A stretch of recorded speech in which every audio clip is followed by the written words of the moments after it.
Shadow Soldiers 4, Shadow Soldiers Series, by Rath W. Asing. Narrated by Stephen Floyd.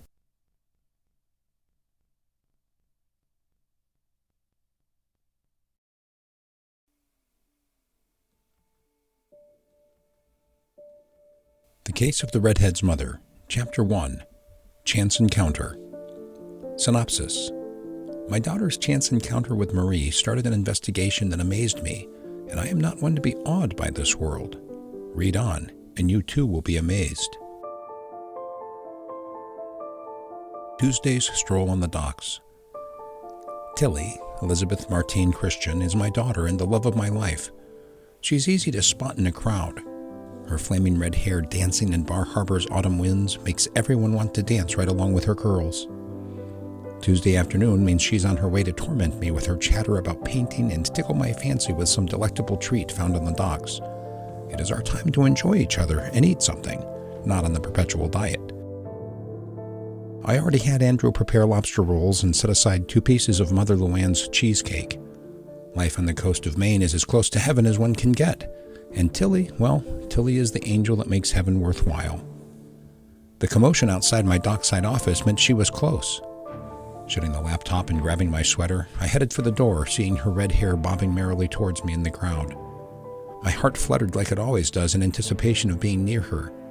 Yeah, I know guys aren't supposed to gush, but daughters do something to a man that cannot be denied, and having a daughter who wants to be near you is something very special.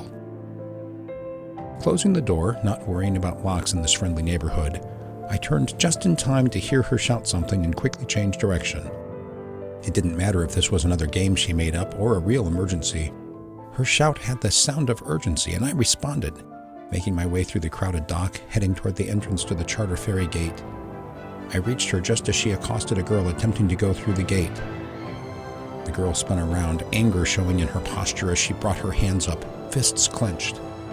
Both girls stopped moving, and I almost fell over as I stared at the mirror image of my Tilly. My place in this tale.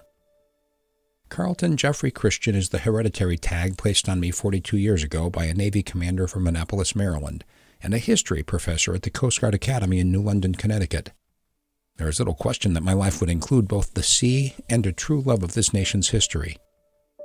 I followed my father's career into the Navy, providing intelligence developed by my deep knowledge of American history and my innate ability to find the hidden messages in others' actions. I now continue my adventure of political intrigue through an independent consulting arrangement with the powers that be. Some people retire. I set up a shop on the East Coast and continue working with the spies of the world I deem honorable. After a difficult mission working with Blue and Joe, my career changed due to a baby girl found in a building's rubble. I stuffed her in my coat as I avoided bullets and falling walls, not caring if her screams gave away my position. When the mission was over, the bad guys understood the justice Blue could dispense.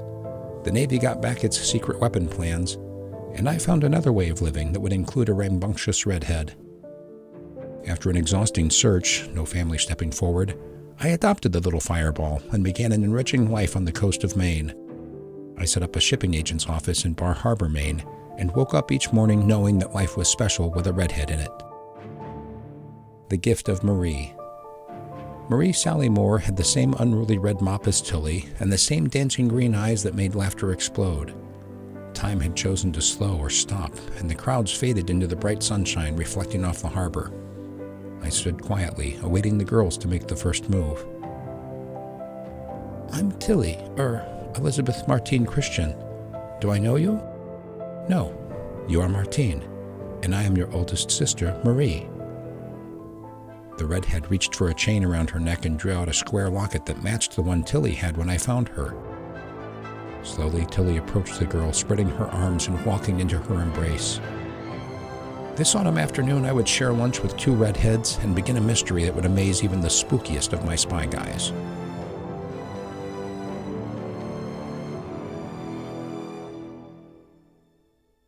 Passion's Reward.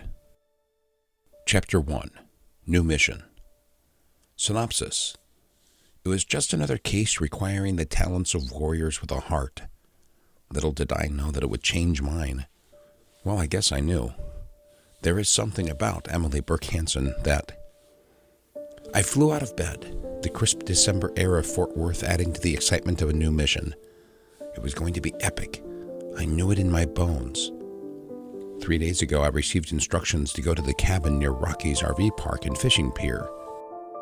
It has been rented many times by the WCM team when our mission required easy access to the Gulf Coast. Now Emily Burke Hansen was giving the orders, and I knew that it would be an adventure. We had met on a few occasions, crossing paths and sharing adventures. She had settled in with Megs on the Gulf Coast, piloting Meg's fishing boat and working cases with her.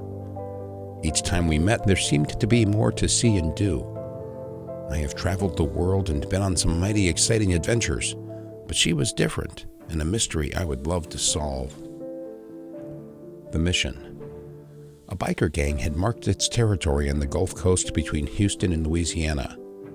Wearing a flaming skull emblem on their leathers, the Demon's Horde took over the Cajun Rest Bar east of Orange, Texas.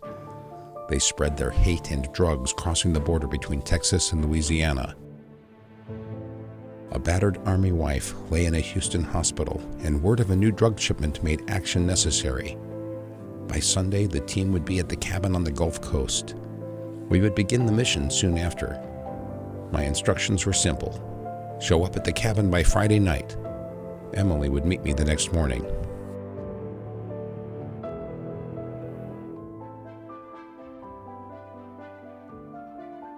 Recon 1. Chapter 1. Discharged. Synopsis. Forced to leave the Army, this soldier finds a new mission and a new reason to live the life he has chosen. Day 31. The night left sticky sweat on my forehead. I tossed the covers to the floor, the debilitating heat of the desert and the torment of the recurring nightmares playing out the horror of my deeds. I am Marshal Bennings Grant, Army, retired. In the darkness of the room, I command my body to obey. Holding in a primal scream, I slow my breathing and focus on my surroundings. I am alone with a half-revealed nightmare forging a deep hole in my soul. Day 31 dawned since the last battle. My discharge, while honorable, was forced. The incident, listed as the fog of war, pushed my commanding officer to bar re-enlistment. The shadows fade, and the sun surmounting the horizon pierces the threadbare curtains. The foul taste of blood mixed with cheap whiskey assaults me. I move to the sink and spit out the bile, stooping to drink water from cupped hands. Day 31, and the pistol remains an option to end my torment. Olive drab boxers stained with the desert's oppressive heat, covered by torn camo pants, cut into knee-high shorts. A gray tank top with the faded symbol of a skull and sword finished my wardrobe. Boots, senseless socks, walked into by a broken soldier. Day 31, and nowhere to go. Hesitating at the door before groaning and adjusting the makeshift holster across my shoulder, I secured the pistol. One more day. In the middle of the desert, the shantytown held no forgiveness, so I leave, following a small footpath into the vast wilderness. Destination found. A child's scream dislodged the darkened thoughts and brought the world back into focus. My journey, lost in the brutal pain of nightmares, changed, and the soldier took over. The rich browns, reds, and yellows of the desert fill my senses as I focus on the sound of a little girl's terror. Muscles reacting to training learned over the years push me forward in the direction of the second scream. I dive into the dense foliage, aware of everything around me. The soldier within assumes command of my senses, pushing aside the nightmare, returning to a life of service once more. The brush ended abruptly at the stream, and I roll over, falling in the water, taking in everything. The child sat beside two men, clearly dead. Nothing but flies disturbed the morbid scene. Taking time to approach the child, her stare filled with fright, I knelt down a foot from her and put the pistol back in its holster. "It's all right now, little one," not knowing if she would understand the words, but they seemed right for the occasion. "They took Mama." Her scream let out all the anguish within her little body as she pointed up the stream. Then letting her crying take over, she slumped onto the bloody body beside her. I knew one thing as I gathered up the girl who was patting the head of the corpse, whispering between sobs, "Papa, Papa." Day 31 would not be my last. There was one more mission for this soldier.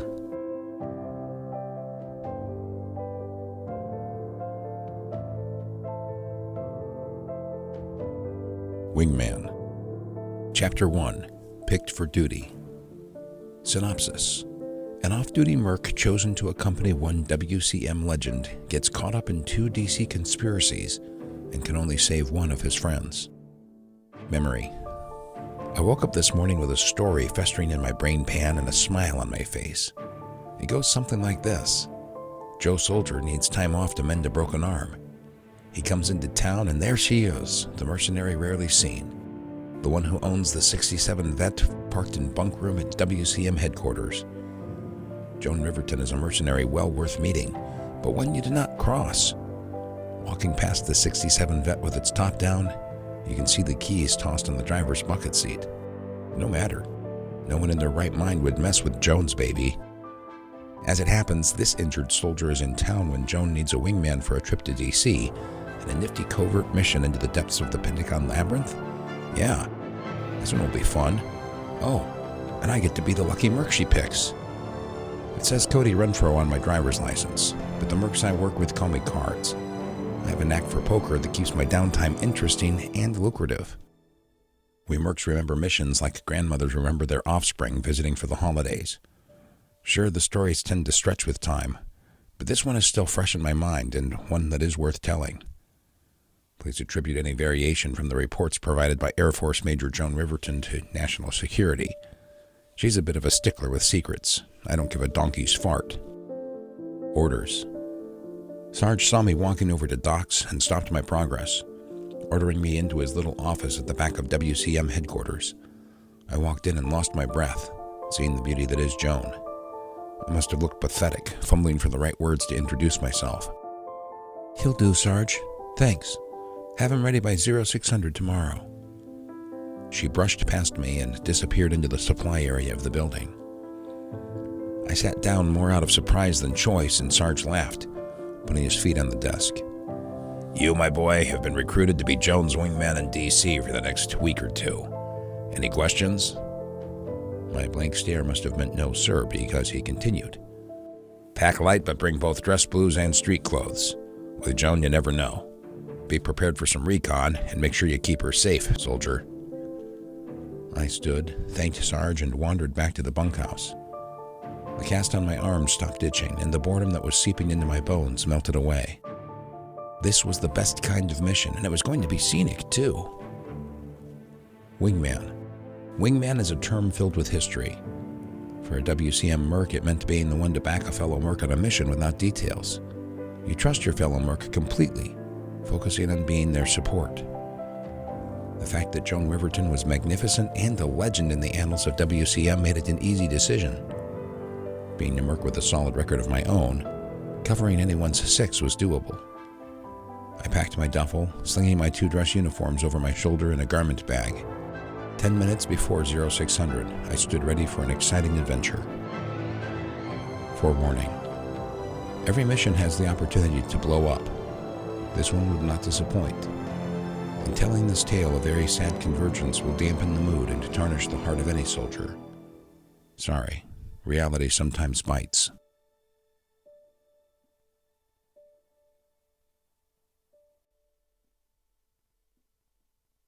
Armed Evil, Chapter 1, Last Moment. Synopsis. Meggs uncovers the lead she needs in her case against the Shining Blade and unravels her father's death, finding a witness from his past. Going back to Washington, she confronts Percy Beneford on her own and sets unforeseeable forces into motion, culminating with the catastrophe in her father's favorite Irish pub. Accusation. The trip to D.C. went without incident, and Meggs pushed the paperwork into the file, closing the case that got her back inside the Pentagon. 2 days of mindless busy work that led nowhere. It didn't matter. She had her one lead to follow in the only case that mattered. Meggs quickly found a transportation into the city to confront Percy Beneford, a manufacturer's rep focused on naval procurement. Percy's initials appeared in the email that ordered Meggs's father's death. His offices, in a nondescript office tower far from the movers and shakers, had little security, and she stood before him, glaring down, waiting for him to look up. When his concentration on a newspaper article persisted, she shoved the memo into his hands. He took one look and gasped, looking up and pushing his chair back at the same time. "I need you to leave this office." Reaching for the intercom button, he screamed for security. Meggs moved around the desk and lifted him out of his seat. "You have given me all that I need to know. Start building your team of lawyers. You're going to need them. I will not stop until they hang you." Turning, she shoved the security guard aside and walked out. Fateful moment. 9 miles away from the hustle of government along Pennsylvania Avenue, a tavern nestles beside the Potomac's waterways, holding a history dating back to 1933. They say that the farmers whose house burned down around them still haunt the Irish pub and steakhouse. It was 2 days since Meggs confronted Beneford. Setting her investigations aside, Meggs sent an invitation to dine with the senator and his family. They were part of the inner circle Meggs could rely on. Within the Irish Inn at Glen Echo, tables squeeze into quaint rooms allowing little passage. They serve food family style, with the first in most likely the last to leave. Very few find this onerous, as the Irish fare holds one's attraction, letting the hours while away. Being host to the little party, Meggs took the last seat at the head of the table and ordered the waiter to begin the festivities. With her back to the hallway leading to the kitchen, she did not see the commotion. The sound of the tray crashing to the ground had Senator Belmont standing up across from her. Spinning around, reacting to the senator's shocked expression, she saw the shooter. All of her training and experience had little to do with the movement. The shooter already pulled the trigger on the fully automatic weapon. Married forever to the sound of the gun, her father's smile was the last memory Meggs had as the bullets found their mark.